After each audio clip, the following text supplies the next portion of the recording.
I never imagined my marriage would collapse in such a gut-wrenching way. I thought I understood the woman I married. For 6 years, Lisa and I built a life that, at least from the outside, looked stable, full of affection, jokes, and a sense of security. But slowly the warmth between us cooled. At first, I blamed work pressure, routine, the kind of drift people warn you about in long relationships.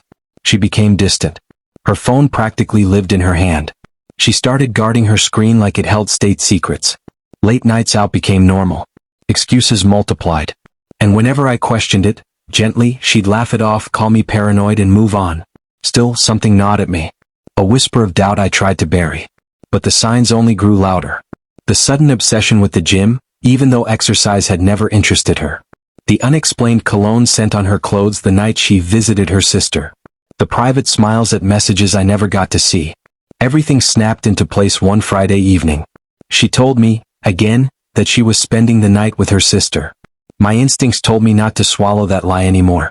So I called her sister, pretending Lisa had forgotten something at home. The confusion in her voice said everything. Lisa? She isn't here. My stomach sank. I grabbed my keys and drove, the steering wheel slick beneath my palms.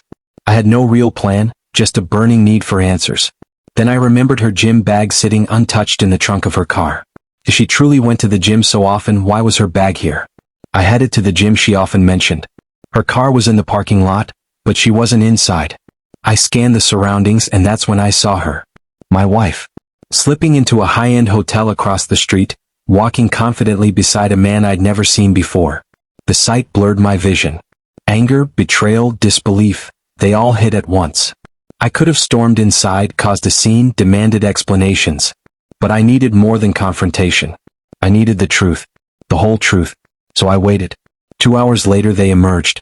Lisa's hair was tousled, her skin glowing, her expression softer than it had been with me in ages. The man placed his hand on the small of her back, and she leaned into him like he'd earned that spot in her life. Then she kissed him, slow, familiar, intimate. Not a mistake. Not a moment of weakness. A full-blown affair. I photographed it all, not out of spite but because I wanted undeniable proof. The next morning she acted as if everything was ordinary. A kiss on my cheek.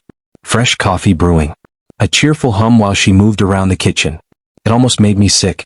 While she played the role of devoted wife, I began digging into the identity of the man she was tangled up with. I had pictures of him, his car, even the hotel he frequented with my wife. What I uncovered froze my blood. He wasn't single. He wasn't divorced. He was married, and his wife was 8 months pregnant. That changed the entire landscape. I could have confronted Lisa immediately, thrown the truth at her like a grenade. But she had already poisoned our life, and now I knew she was helping destroy someone else's too. I wasn't going to let this remain in the shadows. I contacted the man's wife. She was skeptical at first, until I sent her the photos. The silence on the line was chilling. Then came the quiet, heartbreaking sobs. She whispered, "I knew, but I hoped I was wrong." In that moment, I realized this wasn't just infidelity. It was cruelty, carelessness, collateral damage on 2 families. That night I acted normal. I let Lisa believe her lies still worked. But I left my laptop open on the dining table, photos displayed on the screen, impossible to miss. I was pouring a drink when she walked by. She froze mid-step, eyes widening, color draining from her face. What is this?" she whispered. I stayed calm. Too calm. Exactly what it looks like. She tried pretending she didn't understand, but her trembling hands exposed her. I watched her unravel before I spoke again. "Did you know he has a pregnant wife?" Her mouth opened but nothing came out. "Oh," I added, standing slowly, "and she knows now." Panic flickered across her expression. You told her?" "I didn't just tell her. I stepped closer, my voice low and steady. I sent her everything. Every single picture." Tears spilled down her cheeks, but they meant nothing to me. She wasn't crying because she regretted what she did, only because she had been caught. I grabbed my jacket and walked toward the door. "Enjoy the chaos you created," I said, not bothering to look back.